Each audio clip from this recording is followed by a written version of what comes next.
Anda kembali di Dialog Nusantara Petang masih bersama dengan Mbak Lucia. Kita masih membicarakan mengenai kesehatan mental di tengah pandemi. Dan tadi Mbak Lucia sudah menjelaskan ya mengenai bagaimana mengenali ataupun tanda-tanda ataupun ciri-ciri orang yang mengalami gangguan kesehatan mental. Nah Yes. ini kalau tadi kita bicarakan mengenai bagaimana mengenali diri sendiri. Nah kalau diri sendiri ini tidak kenal atau tidak menyadarinya, apakah orang lain ini bisa mengetahuinya dan seperti apa cara mengetahuinya ini? Oke. Ini sebenarnya masuk ke dalam pembahasan saya, yang saya sebut adalah pertolongan pertama.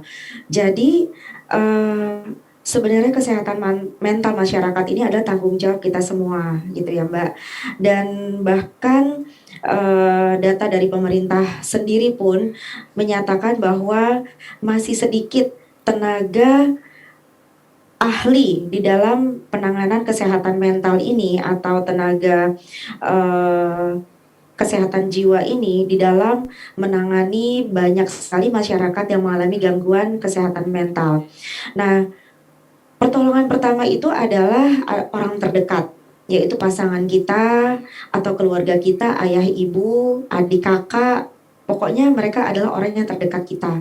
Sebenarnya orang terdekat kita pun bisa mendeteksinya.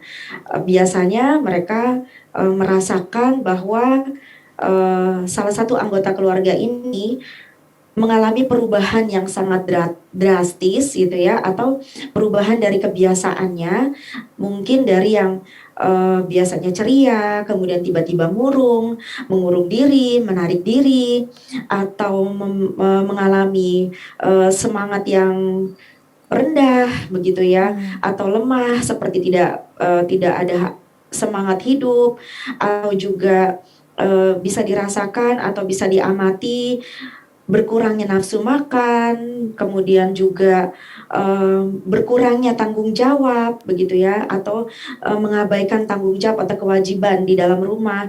Nah, itu bisa menjadi tanda-tanda gitu bahwa bisa jadi anggota keluarga kita atau orang terdekat kita mengalami mungkin ada stres atau ada kecemasan atau frustrasi dan lain-lain. Nah, pertolongan pertama itu pentingnya bagaimana? Memang mungkin anggota keluarga kita tidak mampu gitu ya untuk bisa memotivasi misalnya.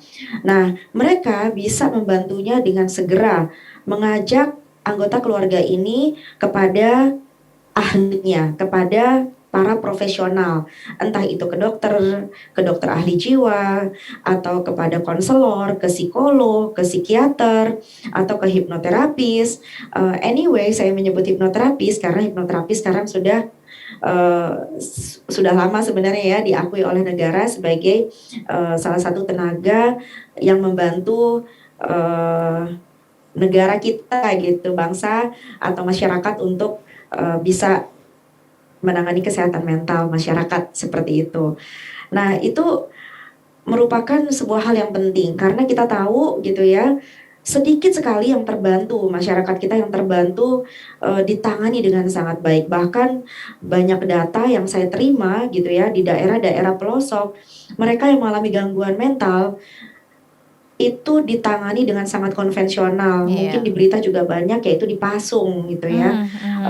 Kemudian malah semakin dikucilkan dari lingkungan dan seterusnya. Ya, Nah, ini karena itu buat kurangnya saya pengetahuan dan juga literasi juga ya di antara keluarga ataupun ya. masyarakat. Mhm. Betul. Jadi saya senang sekali gitu Nusantara TV bisa menghadirkan dialog seperti ini gitu ya. Semakin banyak masyarakat memahami bagaimana pentingnya kesehatan mental, itu bisa membantu. Karena saya sendiri salah seorang pengasuh dari komunitas peduli mental illness itu ya. Dan banyak sekali remaja gitu ya, pasangan yang mereka nggak ngerti gitu harus kemana. Untuk curhat pun mereka nggak tahu gitu. Kalau khususnya di tengah pandemi ini paling banyak gangguan kesehatan mental ini terjadi pada usia berapa sih, Mbak?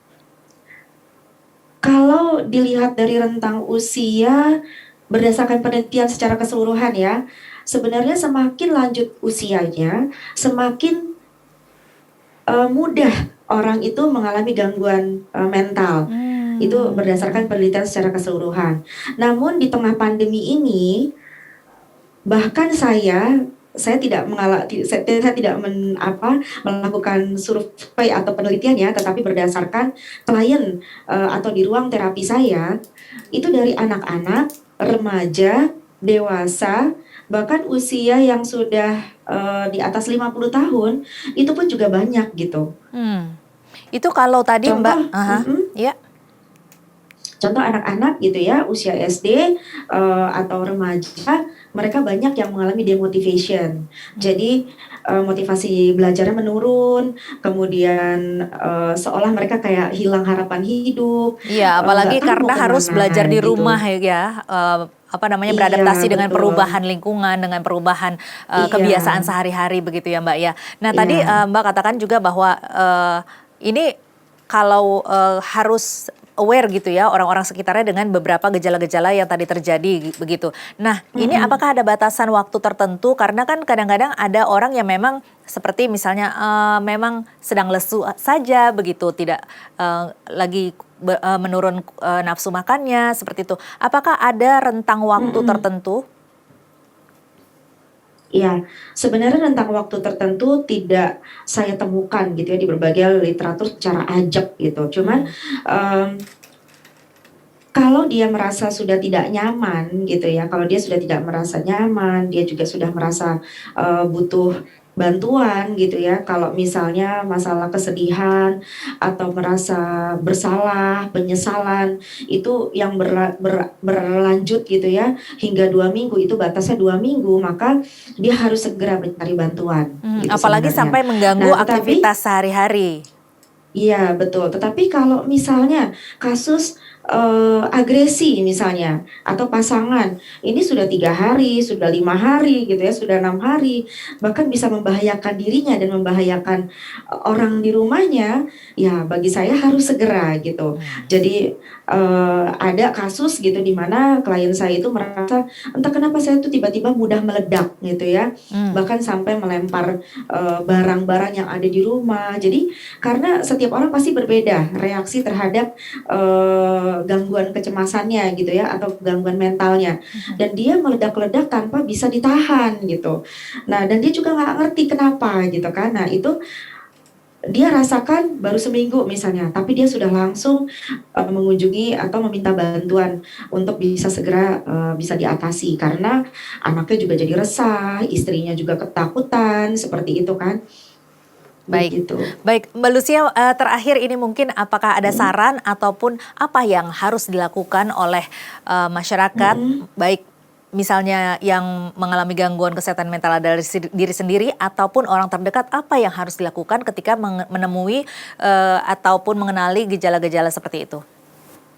Iya, mudah-mudahan ini bisa manfaat ya buat pemirsa semua.